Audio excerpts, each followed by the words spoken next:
This is Bill Brady, One United Body, speaking again on the topic of doing another video on the Leadership Training School.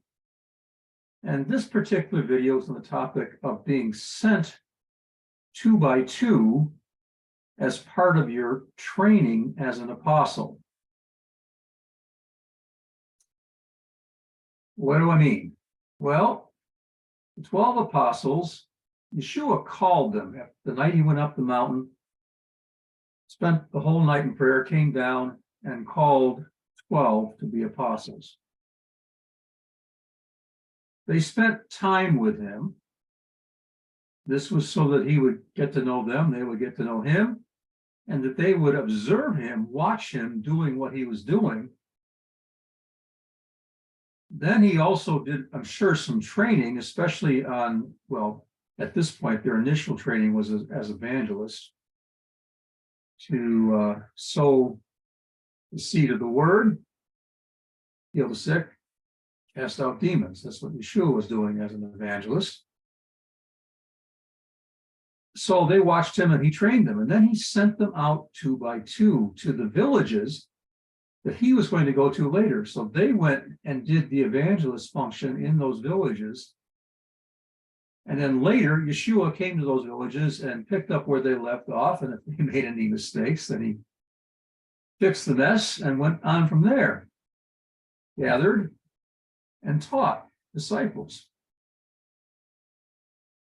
I want to talk about that being sent 2 by 2. I see this as being a key principle. When you're first beginning to function in some of these identities, it's really good to be sent out 2 by 2. That means it's you and one other person. So there were 6 pairs that Yeshua sent out. And this was an essential part of their training as an apostle. It was ascending to be trained to get the on-the-job training of actually doing the work associated with a particular identity. What's the advantage of being sent as part of a pair of 2? Well, if you're new, it's really good to have somebody with you, just to have somebody with you. And if one of you doesn't know what to do, the other one does. If one of you doesn't know exactly what to say, the other one does. And when that person stops talking, then the other person starts talking. It's a tag team kind of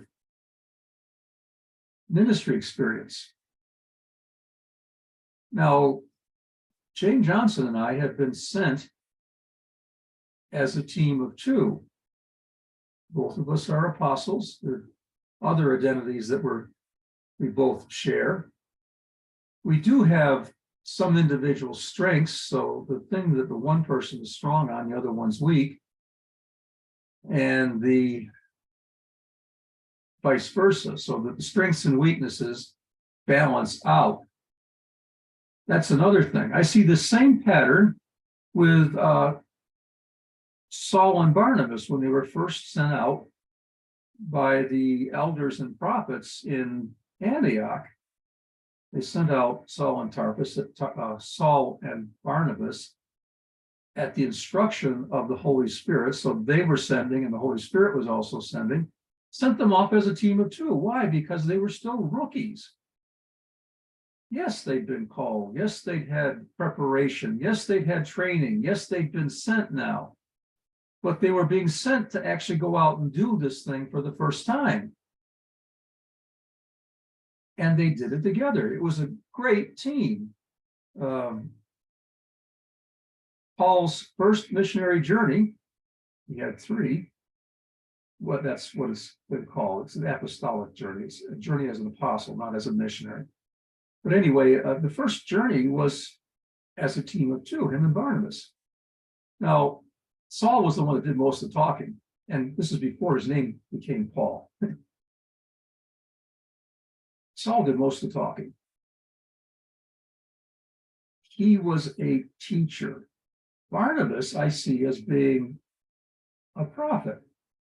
His name, Barnabas, means son of encouragement. Encouragement is one of the 3 things that the basic manifestation of prophecy does at the level of not being a prophet, but just prophecy, is encouragement, comfort, and exhortation, if I remember correctly. I got at least two of those three correct. And Barnabas was a son of encouragement, which means that he was really high-level encourager. He was a very encouraging guy to be around. Saul was a little more black and white.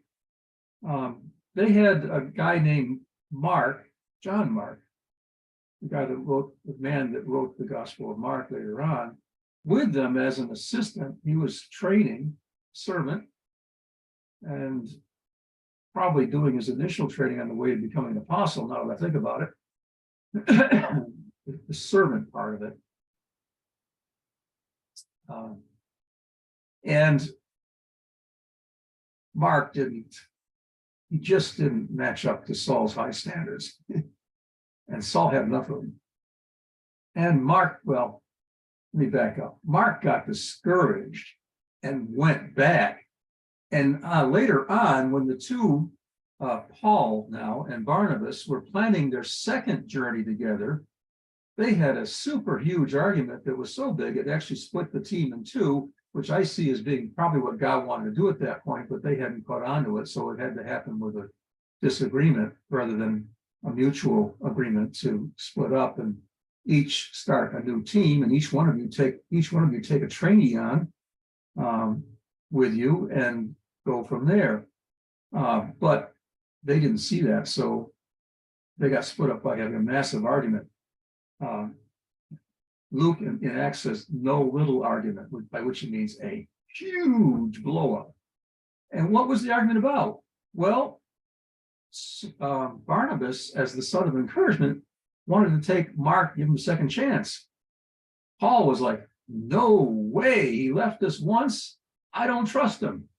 He's not worth the time. And this split the two up. Barnabas took Saul, and Paul took Silas, who was a prophet, which makes sense because Paul was not a prophet. So the team of two now had a prophet in it and an apostle, so that they had both of those callings in the team, which is what they had previously had when they were Saul and Barnabas. There was a teacher and there was a prophet, both of whom were called as apostles. And okay, so they started out in pairs of twos, just like Yeshua did with twos. He sent them out two by two. Now, later on, those 12 apostles that Yeshua trained, now there's only 11, and I believe Paul became the 12th. But anyway, they all got sent out individually to go to all kinds of places all around the world. When they were sent to the nations, when they finally left Jerusalem and went to the nations, these men each individually went, probably each with a trainee with them that they were training. Just like Barnabas took on Mark and Paul took on Saul, a trainee apostle. Sent out two by two. Jane and I have functioned in this function for quite a few years now. The things that I don't get on my own, I get from Jane. The thing that Jane doesn't get from her on her own, she gets from me. The two of us are training each other as fathers. Just like Paul trained Silas to be an apostle, and Barnabas trained Mark to be an apostle, and Paul trained Timothy to be an apostle. So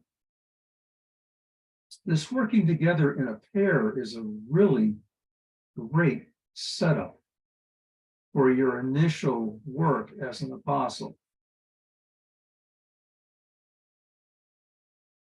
It's good when you are first sent out to do your first practical work by yourselves, the two of you.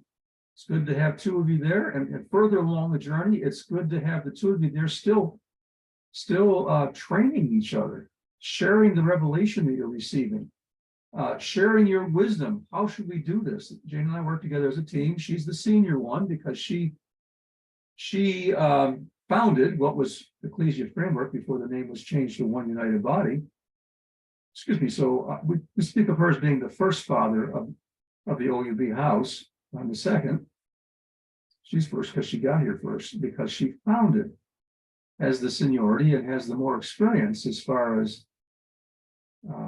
how long she's been doing this.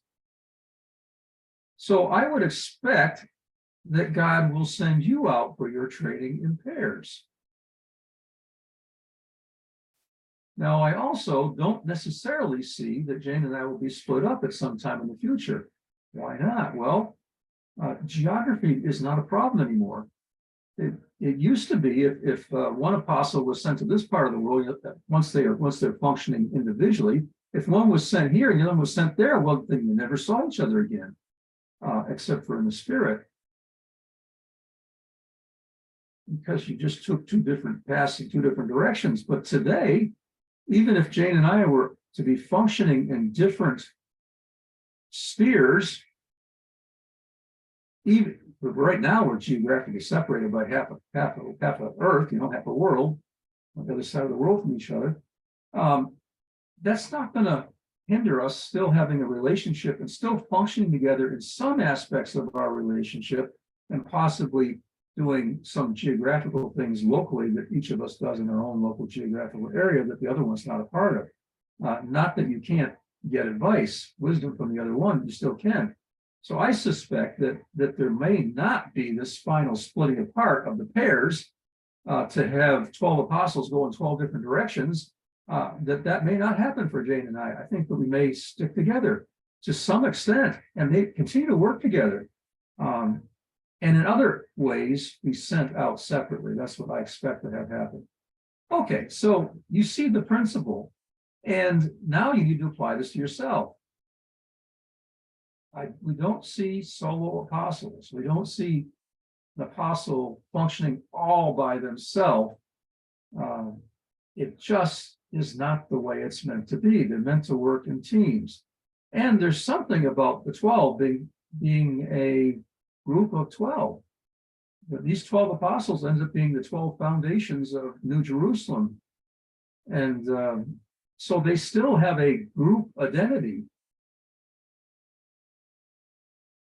as the foundations of New Jerusalem. Even though until physical death, they had gone in their separate directions. Okay, that's enough on this for now. You make application of it. Ask the Lord, ask Godhead about how this applies to you. You have a desire for someone to work as a team of two, ask the Lord for that person to be brought to you, to be brought to them, the connection be made.